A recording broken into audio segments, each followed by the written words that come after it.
मैं इतना ही आपको कहूँगा, जहाँ तक आपकी असेंबली के रेजोल्यूशन का ताल्लुक है, उस रेजोल्यूशन को तो पहले सबने उसको सपोर्ट किया, मैंने भी दिल्ली से किया, यहाँ की लोकल जो हमारी और जमातें जो इस वक्त हैं इसमें असेंबली में, उनने भी किया।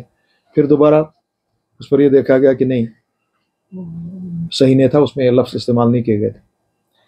मैं अपने और जो आज इस वक्त चल रहा है मामला 370 का, अपने का कि इस वक्त पूरे मुल्क में इसका जिक्र हो रहा है, दोबारा महाराष्ट्र में हो रहा है, अपने झारखंड में हो रहा है, बिलखुसूस कांग्रेस के प्रेसिडेंट कर रहे हैं खरगे साहब। मैं उनसे इतना ही कहना चाहूँगा, खरगे साहब, जैसा देश वैसा बेस। कश्मीर में आप कुछ कहते हैं, महाराष्ट्र में कुछ कहते हैं, 370 पे ही बात करते हैं। बीजेपी के लोग भी तो यही बात करते हैं कि 370 को हमने आखिरी कील डाल दी। और आज आपने बड़ा क्लियर ये कर दिया कि कांग्रेस ने कब मांगा 370 वापस, हमने तो बात ही नहीं की। तो खरगे साहब, जो यहां आपके 5 मेंबरान जीते हैं वादी कश्मीर से, वो किस बिना पे जीते? वो तो नहीं जीत सकते थे। यहां पर तो स्पेशल स्टेटस, कॉन्स्टिट्यूशनल राइट्स, और जब आप कॉन्स्टिट्यूशनल राइट्स कहते हैं, कॉन्स्टिट्यूशनल राइट्स मींस 370 सर। मैं नेशनल कॉन्फ्रेंस से भाइयों से इतना ही कहूं कि आपने लिखा उसमें स्पेशल स्टेटस, और आप कहते हैं special status means constitutional rights, special status means 370। Well, मैं उसको उल्टा बोलूंगा, 370 means special status, 370 means constitutional rights. Without 370, there is no constitutional right. Without 370, there is no special status. As far as Jammu and Kashmir is concerned, क्योंकि 370 is specific to Jammu and Kashmir, like 371 is specific to northern areas of this country, माने northern states. वहां पे special status है 371, ABCDEFG तक है, वो जाता है। But the mother of that entire thing is Article 370 of the Constitution of this country. Parliament ने और दूसरी बात जो इनने बात की, जो जैसे आपने सवाल किया, 370 का अगर आप कॉन्स्टिट्यूशन ऑफ इंडिया आज भी खोलें, 370 वहीं पर है जहां पर था। बिकॉज 370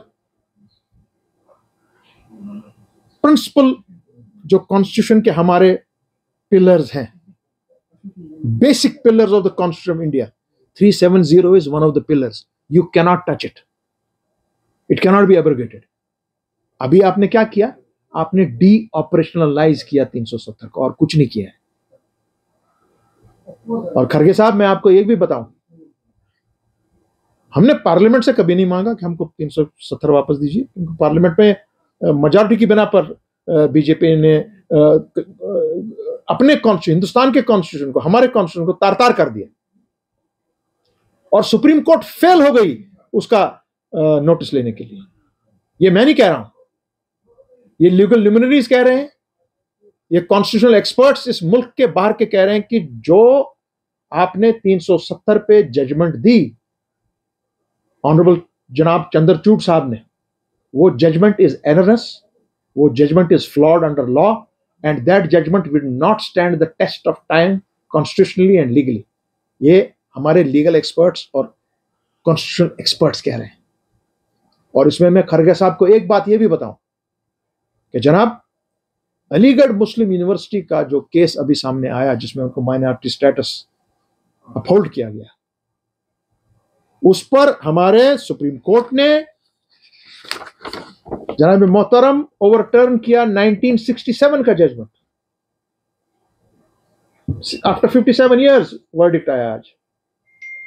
370 का जो वर्डिक्ट चंद्रचूड़ साहब के बेंच ने दिया है, that is only 5 years old। That's only, शुरू तो 2019 का मामला है, 2 साल का जजमेंट है, वो 2 साल भी नहीं हुआ पूरा। ये मेरे साथी सही बोल रहे हैं। तो उसको ओवरटर्न कराना,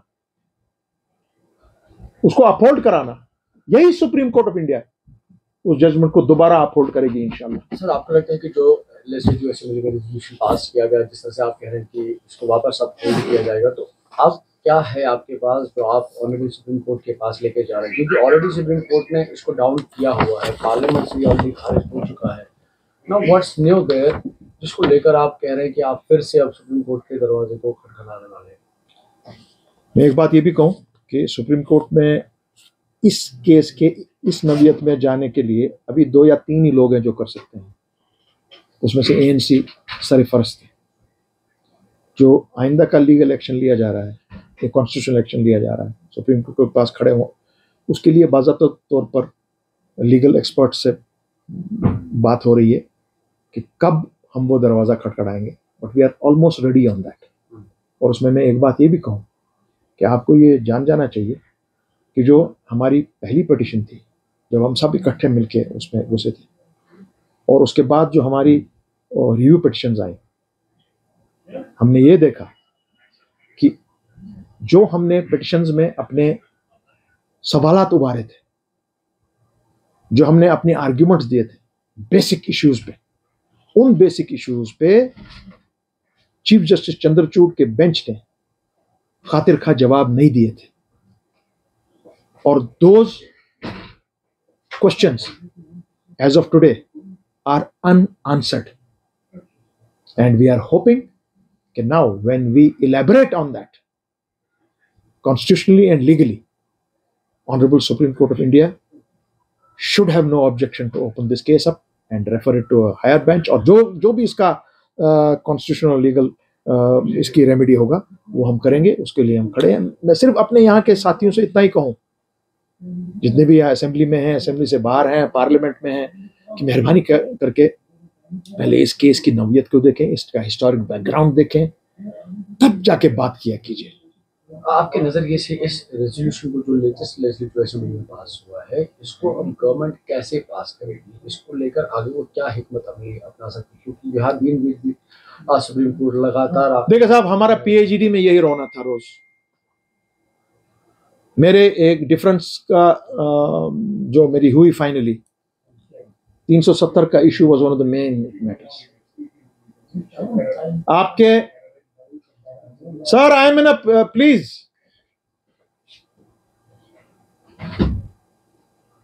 सॉरी फॉर दैट। हमने यही बात की कि देखिए बीजेपी 370 पे एक नैरेटिव लाई है और वो बहुत ही खूबसूरत से उसको बेच रहे हैं पूरे मुल्क में, और वो मिस इंटरप्रेट कर रहे हैं फैक्ट्स को, मिस रिप्रेजेंट कर रहे हैं हिस्ट्री को। जो सही है, जो कानून कहता है, जो कॉन्स्टिट्यूशन कहता है, जिस हिसाब से जम्मू कश्मीर का रिश्ता हिंदुस्तान से जुड़ा, उसको वो सही तरीके से पेश नहीं करते हैं और वो वोट बटोरते हैं इस पर। हमको PhD में जो हमारी एग्जीक्यूटिव मेंबर्स हैं, 5 की 6 ही थे हम टोटल, हमको बाज़ाब्ता तौर पर कांग्रेस के साथ बैठना चाहिए। क्या ये भैया बैठिए हमारे साथ और सुन लीजिए कि आपको भी कुछ पता है, हम आपको और कुछ रोशनास करेंगे इस बारे में, इसकी एग्जैक्ट पोजीशन है क्या। इसी तरह से बाकी जो हमारे इंपॉर्टेंट पॉलिटिकल अपोजिशन है, जो नाम है, जो पार्लियामेंट में है, उनको उनके पास जाके हमको बताना पड़ेगा उनको कि भाई this is the way that the BJP narrative can be beaten and you will win the elections. मगर वो कभी नहीं होने दिया।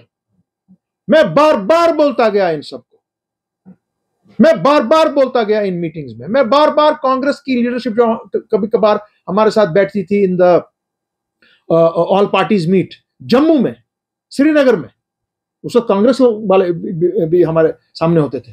मैं खुल के बात करता था, 370 means 370. Our constitutional rights mean our constitutional rights guaranteed by the constitution of this country.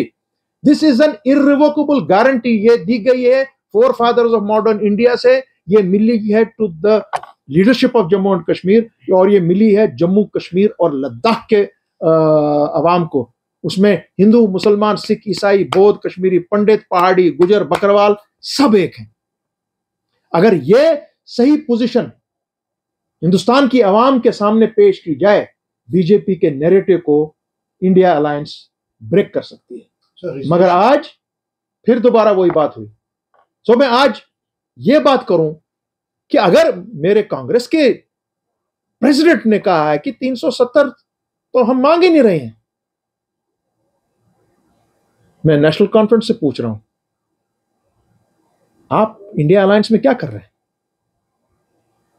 मैं तारिक आमी साहब से पूछता हूं, जो एक बहुत बड़ा वोटरी है 370 का। CPM is a big votary of 370। Tariq आमी साहब, what are you doing with India alliance? The main partner has told you that I have nothing to do with 370। Mehbooba ji, आप बहुत जोर शोर से बात कर रही हैं आज, आप क्या इंडिया अलायंस में कर रही हैं? जब आपका बेसिक इशू जिस पर आप सबने इलेक्शन लड़ा और सबने जीता, अगर उसी इशू को ये कह रहे हैं कि नहीं हमारा तो इसके साथ कोई लेन देन नहीं, तो फिर तो ये धोखाबाजी हुई। आपको फैसला लेना चाहिए क्या करना है।